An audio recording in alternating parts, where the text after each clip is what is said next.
সালাম ফিরানোর আগে হুজুর পাক সাল্লাল্লাহু আলাইহি সাল্লাম তিনি দোয়া করতেন।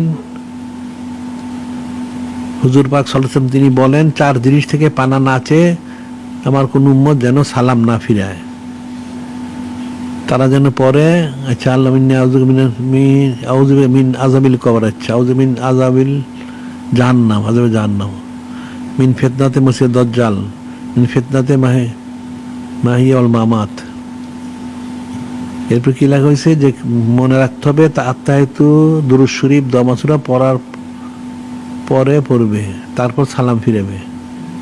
এটা তো আমাদের শরীয়ত সম্মত মাযহাব মত, এটা মনসুখ হয়ে গেছে। এখন সহিহ বুখারী শরীফ, সহিহ মুসলিম শরীফ, সহিহ শরীফ থাকলে সেটা আমল করতে দলিলটা কোথায়?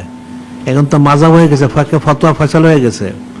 বুখারী শরীফ আছে নামাজে কথা বলতেন সাহাবায়ে কেরাম, এখন কথা বলা যাবে, কথা বলা যাবে না, এটা মনসুখ হয়ে গেছে। এগুলি মনসুখ অর্থাৎ রদ হয়ে গেছে। এখন আর এগুলি নামাজে বললে নামাজ নষ্ট হয়ে যাবে, নামাজ শুদ্ধ থাকবে না। হাদিস শরীফ দিয়ে দলিল দেওয়া যাবে না, দলিল দিতে হবে ফিকহ কিতাব থেকে, মাযহাব অনুযায়ী ফতোয়া দিতে হবে। মাযহাব 4টার একটা মানা হচ্ছে ফরজ আইন, একটা মানতে হবে।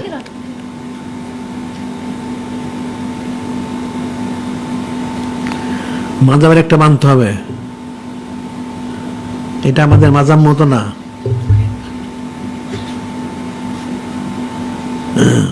কাজী এই আমল করা যাবে না।